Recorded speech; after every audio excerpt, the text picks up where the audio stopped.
Singer David is back in court today following the release of an autopsy report. ဒီဆိုတော့ကိုသိကြမယ်ထင်ပါတယ် In the back of my mind ဟုတ်ပါတယ် romantic homicide တခြင်းကိုဆိုခဲ့တဲ့သူတယောက်ပါအခုတလောသူ့ရဲ့သတင်းတွေကို TikTok တစ်ခွင်မှာတွေ့မြင်ကြမယ်ထင်ပါတယ် Salas Case လို့ခေါ်တဲ့ Sally နဲ့သမီးရဲ့အလောင်းကို David ရဲ့ကားပေါ်မှာတွေ့ခဲ့တဲ့အမှုကိုအခုလက်ရှိမှာနှစ်ယောက်သားဘလို့ဆက်ခဲ့ပြီးနောက်ကျောင်းတွေဘလို့ရှိခဲ့လဲဆိုတာရဲ့အခုဘာတွေဆက်ဖြစ်နေလဲဆိုတာကိုအသေးစိတ်လိုက်ကြည့်ရအောင်ပါအရင်ဆုံး David အကြောင်းလေးပြောပြပါမယ်နာမည်အရင်ကတော့ David Anthony Buck လို့ခေါ်ပြီး artist name ကိုတော့ David လို့ပဲခေါ်ကြတယ်22နှစ်အရွယ် American အဆိုတော်တယောက်ပါ David ကို2005 မတ်လ28ရက်နေ့မှာ American နိုင်ငံ New York မြို့ Queens မှာမွေးဖွားခဲ့ပြီးနောက်ပိုင်းမှာတော့ Texas ပြည်နယ် Houston မြို့မှာကြီးပြင်းခဲ့ပါတယ်။သူ့ရဲ့ငယ်ဘဝကတော့ဂီတနဲ့အနုပညာဘက်ကိုအဓိကထားခဲ့တဲ့ဘဝမျိုးမဟုတ်ခဲ့ပဲ။တာမန်စကြောသက်တယောက်ရဲ့ဘဝအတိုင်းပဲ gaming community ထဲမှာအထူးသဖြင့် YouTube နဲ့ Discord လို platform တွေမှာပဲအချိန်အများဆုံးချိန်ဖြုံးခဲ့တာပါ။ Salas နဲ့ David ဟာလည်း Discord app မှာစတွေ့ခဲ့ကြတာပါ။ဒါပေမဲ့ David နဲ့အတူ Fortnite game ကစားမှုခဲ့တဲ့သူ့ရဲ့ teammates တွေပြောပြချက်အရ David က Salas ကို2021ခုနှစ်မှာ Fortnite ကနေတဆင့်တွေ့ခဲ့ပြီးအဲ့ဒီအချိန်မှာ Salas ဟာအသက်10နှစ်လောက်သာရှိရလို့လဲဆိုထားကြပြီးနောက်ပိုင်းမှာ David ကသူမကိုသူ့ရဲ့ private Discord server ထဲထည့်ခဲ့ရကနေစကားပြောဖြစ်လာက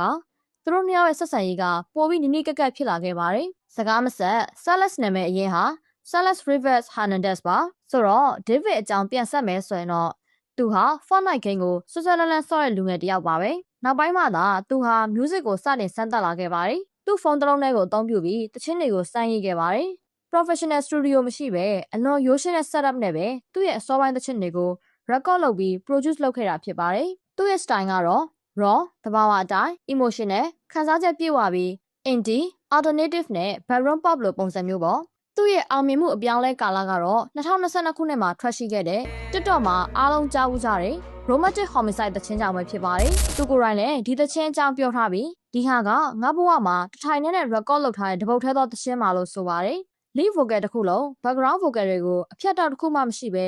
အဝတ်ဗီဒီယိုထဲမှာတင်တထိုင်နဲ့ record လုပ်ထားတာဖြစ်တယ်လို့ပြောခဲ့ပါသေးတယ်။သူပြောတဲ့စကားအရ I am scared ဆိုတဲ့စာသားဆိုလိုက်တာနဲ့အနောက်က flow ကသူ့အလိုလိုလိုက်ပြီး lyrics လက်တန်းဆိုလိုက်တာလို့ပြောခဲ့ပါတယ်။အဲဒီကနေစိတ်အတိုင်း flow ဖြစ်တယ်လို့စိတ်ရေးသွားတာဖြစ်ပြီး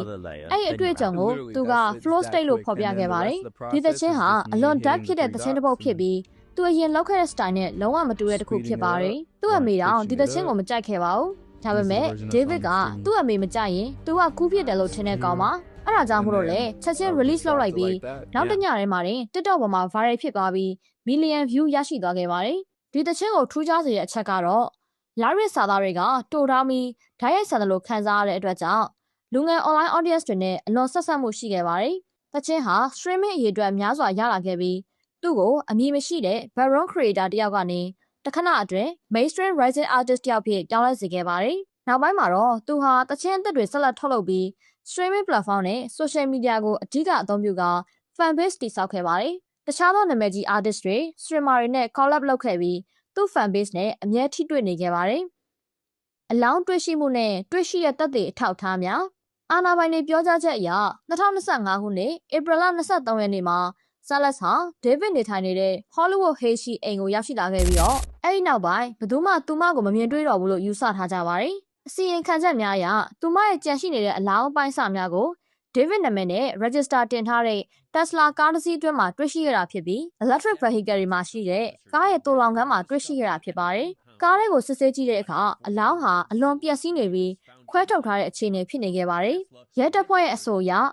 သူမဟာကားအတွင်းမှာစုံနေတာအချိန်တော်ကြာနေနိုင်တယ်လို့ယူဆရပြီးတွေ့ရှိတဲ့အချိန်မှာကျုပ်တော့တစ်ထည်နဲ့ black legging စိုက်စမောဝတ်ထားတယ်လို့လည်းဆိုကြပါတယ်။အလောင်းဟာအခြေအနေဆိုးရွားနေပေမဲ့သူမရဲ့မိခင်ကသမီးဖြစ်ကြောင်းတည်ပြုနိုင်ခဲ့ပါတယ်။မိခင်ကိုမေးမြန်းတဲ့အခါမှာတော့သူမမှာ David ဆိုတဲ့ boyfriend ရှိရလို့ချက်ချင်းပြောခဲ့ပါတယ်။ကားရဲ့နောက်ခံလှုပ်ရှားမှုတွေကိုဆက်လက်စုံစမ်းစစ်ဆေးရမှာတော့အဲ့ဒီ Tesla ကားဟာ Salas ပျောက်ဆုံးပြီးနောက်လပေါင်းများစွာအတွင်းတနေရာထဲမှာမနေခဲ့တာကိုတွေ့ရှိရပါတယ်။ကားဟာအချိန်ချင်းနေရာပြောင်းရွှေ့ခံရပြီးတစ်ချိန်တည်းမှာ inbound lot ကားသိမ်းဆည်းထားရနေရာတစ်ခုထဲမှာတော့ထားရှိခဲ့ရလို့အစီရင်ခံချက်တွေပြောပါတယ်။စုံစမ်းစစ်ဆေးသူတွေက Tesla နဲ့ဆက်နွယ်နေတဲ့ surveillance footage နဲ့ tracking data တွေကိုလည်းပြန်လည်စစ်ဆေးခဲ့ကြပြီး2025ခုနှစ်ဇူလိုင်လ29ရက်နေ့ထိတောင်လှုပ်ရှားမှုရှိနေခဲ့လို့ဆိုပါတယ် ဒီကာလအတွင်းမှာဒေးဗစ်မဟုတ်တဲ့တခြားလူများလည်းကားကိုအသုံးပြုခွင့်ရှိခဲ့သလားဆိုတာကိုလည်းအာဏာပိုင်တွေကစုံစမ်းစစ်ဆေးခဲ့ကြပါတယ်။ဒါပေမဲ့ဧပြီလမှာပျောက်ဆုံးမှုဇူလိုင်လအထိကားလှုပ်ရှားမှုများစက်တင်ဘာလမှာသာအလောင်းတွေ့ရှိမှုဆိုတဲ့အချိန်ကာလ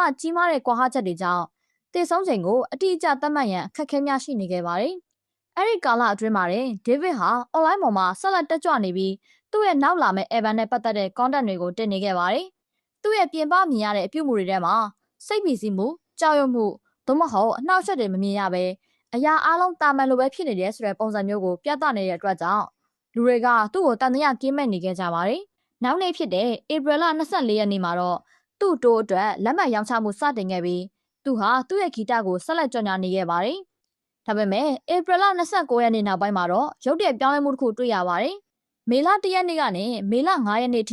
ဒေးဗစ်ဟာလူမြင်ကွင်းထဲကနေပျောက်ကွယ်သွားတယ်လို့ဆိုကြပါတယ်။စုံစမ်းစစ်ဆေးမှုဆက်လက်လှုပ်ဆောင်လာတဲ့အချိန်မှာဒေးဗစ်နဲ့အရင်ကဆက်နွယ်ခဲ့မှုတဲ့လူပုဂ္ဂိုလ်တချို့ကလည်းသူတို့ရဲ့ကိုယ်ပိုင်ထုတ်ပြန်ချက်များနဲ့အတွေ့အကြုံများကိုထုတ်ဖော်ပြောဆိုလာခဲ့ကြပါတယ်။အများစုကစထရီမာတွေဖြစ်ကြပြီးသူတို့ဟာအချိန်အတော်ကြာတွင်ဒေးဗစ်နဲ့ဆက်သွယ်မှုရှိခဲ့သူများဖြစ်ပါတယ်။အစပိုင်းမှာတော့ဒီလူအများစုကဒေးဗစ်ဟာဆွဆွဲထားတဲ့တိုင်းပိုင်းတစ်လျှောက်လုံးမှာအများပြည်သူအမြင်ထဲမှာပုံမှန်တိုင်းတက်ကြွနေကြတာကိုအခြေခံပြီးဒေးဗစ်ကိုအမှုနဲ့ဆက်ဆက်နိုင်ခြင်းနေပါတယ်လို့ယူဆခဲ့ကြပါတယ်။ဒါကြောင့်အစပိုင်းမှာသူတို့ကဆွဆွဲချက်တွေကိုတန်တရားနဲ့သာမြင်ခဲ့ကြပါတယ်။ဒါပေမဲ့စုံစမ်းမှုတွေနဲ့ချက်လက်အသက်များထွက်ပေါ်လာတာနဲ့အမျှဒီလူများရဲ့သဘောထားတွေဟာတဖြည်းဖြည်းပြောင်းလဲလာခဲ့ပါတယ်။အချို့ကသူတို့ရဲ့အရင်ထောက်ခံမှုကိုပြန်လည်ရုပ်သိမ်းခဲ့ကြပြီးအခြေအနေကိုအစကပြည့်စုံစွာနားမလည်ခဲ့ကြောင်းပြောဆိုပြီးဒေးဗစ်ဘက်ကနေနေခဲ့လို့နောက်နောက်ရကြောင်းလည်းပြောလာခဲ့ကြပါတယ်။တရားစွဲဆိုသူများကဒေးဗစ်နဲ့ဆာလက်စ်ဂျာရှိဆက်ဆံရေးဟာ2024ခုနှစ်စက်တင်ဘာလခန့်မှာပြီးဆုံးသွားခဲ့တယ်လို့ဆိုထားပေမဲ့မှတ်တမ်းများနဲ့အစီရင်ခံထားတဲ့ဓာတ်ပုံများအရဒေးဗစ်နဲ့ဆာလက်စ်တို့ဟာ2024ခုနှစ်ဒီဇင်ဘာလနှောင်းပိုင်းမှာလည်းအတူတူတွေ့မြင်ခဲ့ရတယ်လို့ဆိုထားပါတယ်။ဒေးဗစ်ရဲ့ music video တွေကထူးဆန်းတဲ့အချက်လက်များသူ့ရဲ့ music video တစ်ခုထဲမှာအလောင်းသလားကိုကားထရန်နဲ့ထည့်နေတဲ့စင်းပါဝင်တာလည်းရှိပါတယ်။ဒါတွေမကသေးဘဲနဲ့ဆာလက်ဆိုတဲ့သူမရဲ့နာမည်နဲ့တခြင်းတစ်ပုဒ်မှာလည်းသူမအကြောင်းတွေကိုဆိုထားပြီး animation ဟာလည်းသူမကိုတကယ်တတ်ထားတဲ့ပုံနဲ့လုပ်ထားခဲ့တာပါ။နောက်ထပ်စိတ်ဝင်စားစရာအချက်တစ်ခုကတော့ romantic homicide music video ဟာဆာလက်ရဲ့ဗတ်င်းနဲ့တရက်ထဲမှာထွက်လာခဲ့တဲ့ဆိုတဲ့ coincidence ကိုလူတွေကသတိထားလာကြတာပါ။ဗီဒီယိုထဲမှာလည်းဒေးဗစ်ကဆာလက်နဲ့တူတဲ့မိန်းကလေးတစ်ယောက်ကိုတတ်တဲ့ပုံစံစင်းတွေပါဝင်နေခဲ့ပါတယ်။နောက်ပိုင်းနှစ်တွေမှာလည်းဒေးဗစ်ဟာဆာလက်နဲ့ဆင်တူတဲ့မိန်းကလေးတွေကို music video ထဲမှာ cast လုပ်တက်လာပါတယ်။သူနောက်ဆုံးထုတ်ခဲ့တဲ့သချင်းဖြစ်တဲ့ One More Dance ကိုဒေးဗစ်ကတစုံတစ်ယောက်ကကိုဘွားကမထွက်သွားခင်သူတို့နဲ့နောက်ဆုံးချိန်တူတူကောက်ခုံခြင်းတဲ့အကြောင်းဖြစ်တယ်လို့ပြောခဲ့ပြီးဒီအရာကသူ့ကိုစောင့်ကြည့်နေသူတွေကြားမှာတန်တရားပုံမတိုးလာစေခဲ့ပါတယ်။ music video ထဲမှာတော့ဒေးဗစ်ဟာသွေးရည်စွန်းနေတဲ့အင်ကြီးဝတ်ထားပြီးလူတစ်ယောက်ကိုကားတစ်စီးရဲ့ track နဲ့တို့လူနှစ်ယောက်ကိုကြီးနဲ့ဆွဲထက်နေတဲ့ပုံပေါ်လာပြီးနောက်ဆုံးမှာတော့အဲ့ဒီအရာကိုမြင်မြုပ်ထားခဲ့တဲ့ပုံထိပြသထားပါတယ်။နောက်ထပ်ပိုပြီးထူးဆန်းတဲ့ဒေးဗစ်ပြောခဲ့တဲ့အရာကတော့18+ video တွေထက် Go video တွေကိုပိုကြိုက်တယ်ဆိုပြီးတော့ Discord chat တစ်ခုမှာပြောခဲ့ပူပါတယ်။မသိတဲ့လူတွေအတွက် Go video တွေဆိုတာကသွေးထွက်တန်ရုံလူတက်ဖြတ်တဲ့ဗီဒီယိုတွေကိုပြောတာပါ။နောက်အပြင်လောကမှာထူးဆန်းတဲ့ချက်တွေတဲကတစ်ခုကတော့2024စက်တင်ဘာအစောပိုင်းမှာတော့ဆာလက်စ်ကိုပျောက်ဆုံးနေတဲ့လူအဖြစ်လူပြောက်ကြေညာထားတော့လေသူမကသူမရဲ့အိမ်ကိုပြန်သွားတဲ့ပုံရိပ်ကိုလည်းတွေ့ရပါတယ်။သူမရဲ့မွေးနေ့ပြီးရဲ့နောက်နေ့မှာအိမ်ရှိအိမ်ရဲ့ Nest camera ထဲမှာသူမကိုရိုက်ကူးထားတဲ့ footage တွေထွက်လာခဲ့တယ်။ဒါပေမဲ့2024ဒီဇင်ဘာအစောပိုင်းမှာတော့အခြေအနေကပုံမရှုပ်ထွေးလာခဲ့တယ်။ဆာလက်စ်နဲ့နေဆက်သူတို့ကထုတ်ပြန်တဲ့ message တွေအရဒေးဗစ်ကသူတို့နှစ်ယောက်ရဲ့ပုံတွေကို social media ကနေဖျက်ပစ်ခဲ့တယ်ဆိုပြီးပြောထားတယ်။ဆာလက်စ်ဘက်ကလည်း relationship ပြီးသွားပြီလို့ပြောခဲ့တယ်ဆိုတဲ့အချက်လက်တွေထွက်ပေါ်လာခဲ့ပါတယ်။ဒါပေမဲ့အဲဒီနောက်ရက်အနည်းငယ်အတွင်းမှာပဲဒေးဗစ်ကိုလက်အစီနောနာမှာထပ်မံတွေ့ရှိခဲ့ပြီးဆာလက်စ်ရဲ့အိမ်နာတမိုင်ကွာမှာရှိနေခဲ့ပါတယ်။2024နှစ်ကုန်ကနေမှာတော့ private investigator Steve Fisher ဒေးဗစ်နေထိုင်ခဲ့တဲ့ property ပိုင်ရှင်ကငှားထားခဲ့တဲ့စုံတောက်က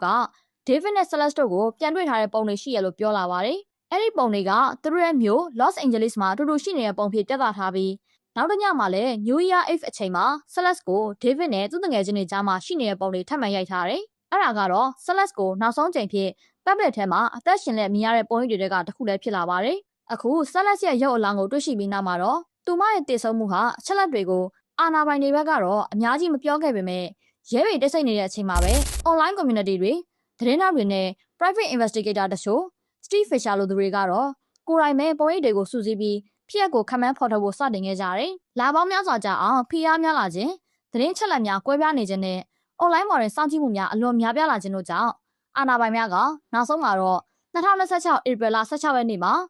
Los Angeles ကအသက်14နှစ်အရွယ်မိန်းကလေး Celeste River Hernandez ကိုတပ်ဖြတ်မှုဖြင့် David ကိုစွဲချက်တင်ဖမ်းဆီးခဲ့ပါတယ်။အာဏာပိုင်ရှေ့နေများရဲ့ဆွဆွဲချက်အရသူသည်2025ခုနှစ်စက်တင်ဘာလတွင်သူမကိုဓားဖြင့်ထိုးသတ်ခဲ့ပြီးရုပ်အလောင်းကိုအပိုင်းပိုင်းခွဲကသူ၏ Tesla ကားတွင်ထားခဲ့သည်ဟုဆိုခဲ့ပါတယ်။စုံစမ်းစစ်ဆေးမှုအရ David ကအသက်မပြည့်သေးတဲ့ Celeste ကိုမသိလျော်တဲ့လိင်ပိုင်းဆိုင်ရာပြုမှုများဆိုပြီးတရားစွဲထားပါသေးတယ်။သတင်းများအရ David သည်သူမကိုသူ့အိမ်ထဲခေါ်သွားပြီးနောက်ချွန်ထက်တဲ့အရာတစ်ခုကိုအသုံးပြုပြီးခန္ဓာကိုယ်တစ်ခုလုံးနဲ့အကြိမ်ကြိမ်ထိုးခဲ့တယ်လို့လည်းဆိုထားပါသေးတယ်။အလောင်းကိုခွဲစိတ်ဖြတ်စည်းမှုကိုလက်နက်ဖက်ခြေထောက်နှစ်ဖက်ကိုဒီကိုယ်လုံးကနေစနစ်တကျဖျက်ထုတ်ပြီး Tesla ရဲ့ front တက်ထဲမှာတွေ့ရတဲ့အမိုက်အိမ်နှလုံးနဲ့ထည့်ထားခဲ့တယ်လို့ဆိုပါတယ်။ဒါအပြင်အလောင်းထဲမှာပိုပြီးထိတ်လန့်စရာကောင်းတဲ့အချက်တွေပါရှိခဲ့ပါတယ်။ Celeste ရဲ့ဘယ်ဘက်လက်မောင်းရဲ့ ring finger နဲ့ pinky finger တွေကိုဖျက်တောက်ထားခဲ့ပြီးအဲ့ဒီ ring finger မှာ David ဆိုတဲ့တတူးရှိခဲ့တဲ့လက်ချောင်းဖြစ်တယ်လို့ဆိုပါတယ်။ထပ်ပြီးအလောင်းကိုတွေ့ရှိချိန်မှာတော့သူမရဲ့ဘယ်ဘက်မျက်လုံးလည်းပျောက်ဆုံးနေခဲ့တယ်လို့ဖော်ပြထားပါတယ်။ April လ20ရက်နေ့မှာတော့